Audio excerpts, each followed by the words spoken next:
नमस्कार, सगळ्यांचं स्वागत आहे. आज आपण द सोयर नावाच्या एका खास कवितेमधून शेतकऱ्याच्या प्रतिष्ठेचं एक म्हणून एक वेगळं चित्र बघणार आहोत. एका राष्ट्राचं पोट भरणं म्हणजे नेमकं काय लागतं? हा प्रश्न खरं तर खूप मोठा आहे, नाही का? आणि याच प्रश्नाभोवती आपलं आजचं विश्लेषण फिरणार आहे. आपण एका सुंदर कवितेच्या नजरेतून पाहणार आहोत की आपल्या ताटातल्या अन्नामागे जी व्यक्ती उभी असते तिचं महत्त्व किती अफाट आहे.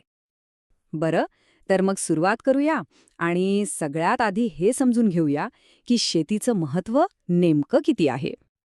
आपल्या स्रोतसामग्रीची सुरुवातच या एका जबरदस्त वाक्याने होते. शेती हा भारतीय अर्थव्यवस्थेचा कणा आहे. हे वाक्य आपल्याला पुन्हा एकदा आठवण करून देतं की शेती आपल्या समाजाचा पाया आहे. आणि गंमत म्हणजे हा फक्त एक उद्योग नाहीये. देशातल्या करोडो लोकांसाठी ही जगण्याची पद्धत आहे. पण इतकं असूनही या व्यवसायाला म्हणावा तसा सन्मान मिळतोच असं नाही, हेही तितकंच खरंय. आता वळूया त्या कवितेकडे जी या सगळ्या कामाचा सार अगदी अचूकपणे पकडते. आणि हो, या कवितेमागे दोन अतिशय तेजस्वी व्यक्तिमत्व आहेत. चला त्यांचीही ओळख करून घेऊया. तर द सोवर ही कविता मूळची फ्रेंच आहे, जी लिहिलीये महान लेखक विक्टर ह्युगो यांनी. आणि या कवितेचा इंग्रजी अनुवाद केलाय तोरू दत्त या कवयित्रीने. म्हणजे बघा, हे काम कसं आहे, जणू दोन संस्कृती आणि दोन वेगळ्या काळांना जोडणारा एक पूलच. एकीकडे 19व्या शतकातला फ्रान्स आणि दुसरीकडे एका तरुण भारतीय कवयित्रीची नजर. कमाल आहे. आणि इथे बघा, या दोन व्यक्तिरेखा किती वेगवेगळ्या पण तितक्याच महत्वाच्या आहेत. एका बाजूला आहेत विक्टर ह्युगो, जे त्यांच्या काळातले फ्रान्समधील एक साहित्यिक दिग्गज होते. आणि दुसऱ्या बाजूला आहेत तोरू दत्त, एक अशी विलक्षण प्रतिभा ज्यांनी वयाच्या अवघ्या 21व्या वर्षापर्यंत इंग्रजी आणि फ्रेंचमध्ये स्वतःचं स्थान निर्माण केलं होतं. तर कवितेतला सगळ्यात महत्वाचा भाग हाच आहे. ती एका सामान्य शेतकऱ्याकडे बघते आणि त्याचं रूपांतर एका भव्य व्यक्तिमत्वात करते. कसं? चला बघूया. कवितेची सुरुवातच बघा किती शांत आहे.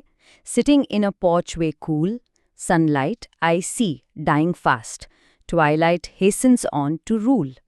म्हणजे दिवस मावळतोय, संध्याकाळ होतीये, कामाचा दिवस संपायला आलाय, बदलाची वेळ. पण अशा वेळी पण a sower lingers still, old in rags he patient stands, looking on I feel a thrill. म्हणजे सगळे घरी परतत असतानाही एक पेरणी करणारा शेतकरी तिथेच थांबलेला आहे. म्हातारा आहे, कपडे फाटलेले आहेत, पण तो शांतपणे उभा आहे. आणि त्याला पाहून कवीच्या मनात एक वेगळीच भावना, एक दरारा निर्माण होतो. आणि इथे खरा बदल घडतो. बघा, black and high his silhouette dominates the furrows deep. आता तो साधा गरीब शेतकरी राहिलेला नाही, तर त्याची सावली, त्याचा तो सिल्युएट त्या नांगरलेल्या शेतावर एक अधिकार गाजवताना दिसतोय. म्हणजे त्याचा आकारच आता भव्य झालाय. हा जो सिल्युएट शब्द आहे ना, तो खूप महत्वाचा आहे. म्हणजे काय, तर तेजस्वी पार्श्वभूमीवर दिसणारी एक गडद आकृती. आणि ह्याच शब्दामुळे तो पेरणी करणारा शेतकरी त्या मावळत्या प्रकाशात जणू काही आभाळा एवढा मोठा वाटू लागतो. त्याची चालसुद्धा बघा कशी वर्णिली आहे. Marches he along the plain to and fro and scatters wide from his hands the precious grain. तो साधा चालत नाहीये, तो मार्च करतोय, जणू काही एखादा सैनिक. त्याच्या या लयबद्ध आणि हेतुपूर्ण चालीतूनच त्याच्या कामाचं महत्त्व आपल्या लक्षात येतं. तर कवितेतलं हे चित्र खूप उदात्त, खूप रोमॅन्टिक आहे. पण हे झालं कवितेतलं जग.